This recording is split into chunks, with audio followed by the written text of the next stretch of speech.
Good morning to all of you. Myself, M. Rajan, Assistant Professor from Department of Agricultural Engineering at Sri Shanmugha College of Engineering and Technology. So today we're going to see that Introduction to Urban Horticulture Part 1. So in this video, we're going to see that what is the urban horticulture, then how urban ecosystem integrates with the urban horticulture practices. Then we're going to see that what are the different horticulture practices has been carried in our urban horticulture systems to do that practice. Then we're going to see that some pictorial representations how waste and unused places in our home or on our village in our urban area has been used to do the gardening activity for different beneficial purpose. So this is all about our today classes. So we can move to next slide. As you can see in this slide, the picture shows that crops grown in the rooftops where different kind of plants are grown in that places. These are the some pictorial examples for urban horticulture practices as done in foreign countries. You can see. So, first of all, you have to know the what is the urban horticulture. So urban horticulture is the practice of growing fruits, vegetables, herbs, and ornamental plants within city environments. So it typically takes place on rooftops, balconies, community plants, and other unused places in your home or surrounding your home. The main purpose or goal of doing urban horticulture is to adapt traditional farming techniques to small, crowded spaces to promote local food production and environmental sustainability. That is the main goal of the urban horticulture. I'm going to mark the important words. So we're going to grow the crops, ornamental crops. I'm sorry, horticulture crops like fruits, vegetables, herbs, and ornamental crops in our rooftops or balconies or whatever places as are unused in our home or in our urban area uh, can be utilized for doing this garden activity. So then these are carried in rooftops and balconies and community plus. There are some example for growing crops. Then yes, we're going to by attain our food needs, and we're going to get income by selling the surplus production from our gardens. Okay, so we can move to next slide where we can see the what is the urban ecosystem. So urban ecosystem is nothing but it's an ecosystem which is human dominated with biological and physical components. You can see that different kinds of plants, animals, soil, underwater, buildings, and infrastructures all are comes under this urban ecosystem. These are interacting with and depending each other one. Yes, here I given the pictures for your understanding. To understand the urban horticulture, students must first understand the urban ecosystem, so which is defined as a human dominated environment. I listed the components like biological elements and physical components as well as human infrastructures. So in the biological elements, you can see that plants and animals are comes under these elements. Then physical components are soil and water as well as human infrastructures. Example for that, buildings and roads are some example for the human infrastructures that are comes under urban ecosystem. So urban gardening helps enhance the balance of this ecosystem by adding greenery to concrete heavy environments. As we can move to next slide.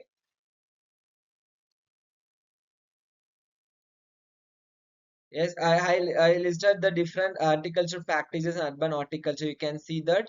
So we can see the detailed view of each practices in this session. So first, you can see that So the presentation categories urban farming into five main types of practices. The first one is that uh, land-based practices. These are the most traditional forms of gardening adapted for urban plants. The first one is the kitchen or backyard gardens. This means a small-scale cultivation around a home or for a personal consumption. The next one is the allotment and community gardens. Means it's a sad parcel of land where individuals or groups grow food collectively. These are vital for social interaction and food security in cities. So in raised based conditions, soil is contained in frames with materials like wood, stone, and plastic above the ground. So this is ideal for urban areas where the existing ground soil might be contaminated or of poor quality. The next one is the container and rooftop practices. We seen that land-based practices. There are kitchen and then community gardens and then raised beds where crops can grow. The next one is the container and rooftop practices. The first one is the container gardening. Means that we going to grow the crops in containers. So the container and rooftop in the container and rooftop practices when there is no ground available, gardens move upward. That means we going to use the containers. So in the container gardening, using the pots, grow bags, or recycled containers, this allows for mobility of plants can be moved to follow the sun. So we can replace the plant from one place to another place where the sufficient needs can be attained by the plant. Then next one is the flower pot and forming or grow bags. So this in this type we're going to grow the crops in the uh, grow bags where nutrient rich mediums are substituted in that grow bags, then from that nutrient medium plants will grow and get the sufficient nutrients from that nutrient rich medium. Then next one is the rooftop gardening. So it utilizing the flat roofs of buildings. This not only produces food but also provides thermal insulation to that building, so keeping the building cooler in summer and warmer in the winter. That is the benefit of the rooftop gardening. So we can move to next slide to see the another horticulture practices, that is the vertical and space saving practices. For that we examples are vertical gardening or green walls and trellising and cages method and hanging baskets and rail planters. We're going to see each one detailedly. The first one is that green walls.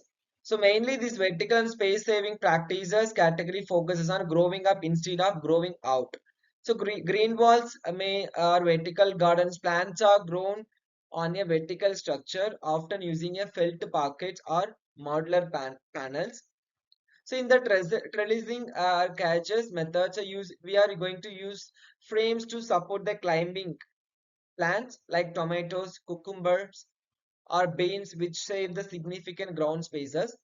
Then in a hanging basket method, we're going to utilizing the hair space of balconies and porches for herbs and small fruits like strawberries. So the next method is that soilless and control environment practice. So in this, we're going to adapt the modern technologies like hydroponics, aquaponics, and aeroponics. The another method is the indoor and controlled environment gardens. So we can see one by one. The first one is that hydroponics. So hydroponics is the nothing but growing plants in a nutrient-rich water solution instead of soil. In aquaponics, a symbiotic system combining aquaculture. Aquaculture means raising of fish or fishing activities in water, that is aquaculture. So aquaponics means a symbiotic system combining aquaculture and the hydroponics. The fish waste provides nutrient for the plants and the plants filter the water for the fish. So this rotational action will take in the aquaponics to get benefits each other. Then in aeroponics, we going means the growing of plants with the roots suspended in the air, periodically misted with nutrient water. So it uses 95% less water than the traditional farming. So it is one of the benefit in urban aeroponics. Then fourth one is the control environments. Means we're going to control the we're going to make the microclimate a climate that is suitable for that plant growth, or that going to help to plant growth. That is the environment we're going to create artificially. So using LED grow lights and climate control to grow food indoors, such as in basements or shipping containers. So the next one is that management and sustainable practices. So the organic or low chemical management method, then water saving method, and crop planning and intensification method. So for the first one is that organic and or low chemical management method. So this is not just about where you grow, but how you manage the gardens to be environmentally friendly. That is the management and sustainable practices. The first one is the organic and low chemical management, means using natural fertilizers, I mean compost and biopesticides like neem oil to ensure the food is safe and the urban soil remains healthy. The second one is the water saving method. The it is a method implementing drip irrigations or ola pots, like clay pots buried in the soil. So to minimize evaporation, and rainwater harvesting is also a key component here in water saving method. The next one is the crop planning and intensification methods. Techniques are used like succession planting. Succession planting means planting a new crop immediately after one is harvested to gain the benefits from the decaying plant parts of previous plant. Then next one is the intercropping method. So intercropping is nothing but growing of two different crops together, like basil and tomatoes.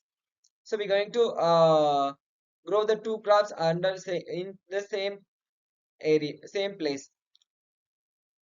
So to get the highest yield from the smallest possible area. So we can move to next slide. So here you can see that mature practice types. So first one is the kitchen and backyard gardens. The main purpose of growing the crops in this place is vegetable to use this places in kitchen and backyard to useful manner by growing the crop. So the places like typical places for these kitchen gardens, the surrounding of a home. Then we're going to grow in this place vegetables and herbs are suitable for these places. Then in community and allotment gardens, where public places or village area places can be the location to that this type practice. So here main purpose to do this, the community food and interactions will be happen. So container gardening can be done in balconies and patches and windows places. So where the production where the no soil is existed. The next one is the rooftop gardens. So rooftop means building roofs. So here we're going to grow the crops to extra food and insulation purpose and cooling purpose. Next one is the vertical gardening. So we're going to grow the crops in walls, fences, and frames to saving and aesthetic purpose. The next one is the hydroponics and aquaponics. These are indoor or rooftop setups are mainly used for hydroponics and aquaponics system to high density and soilless production. The next one is the aeroponics. It's a controlled structure with a water efficient usage and high tech growing possibility. Then organic or water saving methods. So all urban garden types are uh, adaptable for organic and water saving method, where in which safe food we can get and then resource efficiency can be managed. So here you can see that uh, the terrace places used to that grow crops. You can see the different kinds of plants, vegetable crops and fruit crops are grown in the terrace places, where the bucket like structures are created by the concrete with bricks. Then in that they use the soil medium to grow the crops, where you can supply the nutrients or through the fertilizer by in form of fertilizer. So in these pictures you can see the right side, they build structures like box using the concrete and bricks, where the soil mediums added to that vacuum space in centers portion of that boxes. Then plants are grown in that soil. So this is the best method uh, to the plants need the sunlight. So we can move to next slide. The next is the balconies. Here you can see the different pictures where balconies are used to grow the crops. So these are you in the first picture you can see that there some greeneries are grown in the plastic containers. Then in the second pictures you can see that pots and used to grow the some flower crops, and the here you can see the different types of flower crops are grown. So this give the aesthetic value to that balconies. Then you can see this in this modern building how they utilize it, the spaces, balcony spaces to grow the crops. You can see. So you can see these pictures, real existence of these systems in the some foreign countries, where this knowledge and awareness is created. Then you can see in this fourth pictures you can see that uh, buckets where the plants are grown in the balconies. These are the examples, these are the pictures representation for growing crops in the balconies. Next, we can move to next slide. So here you see that how rooftop area is used to grow the crops or doing the horticulture practices or agriculture crops, whatever you need.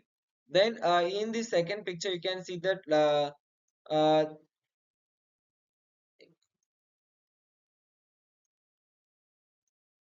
the greeneries are grown in that places.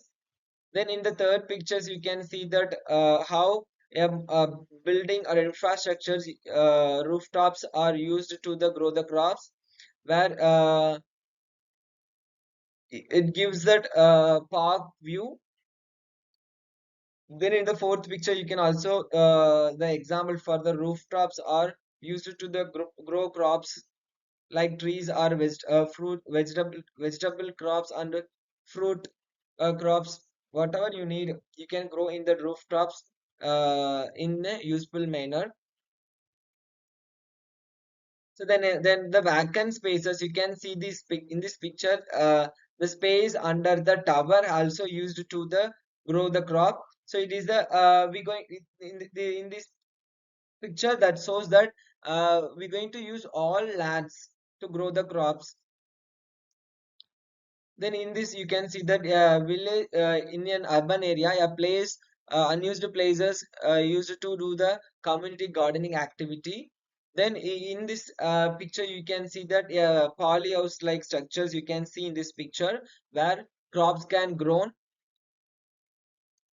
So in the left places in urban areas also can used in this used to grow the crops to meet the food need of that area.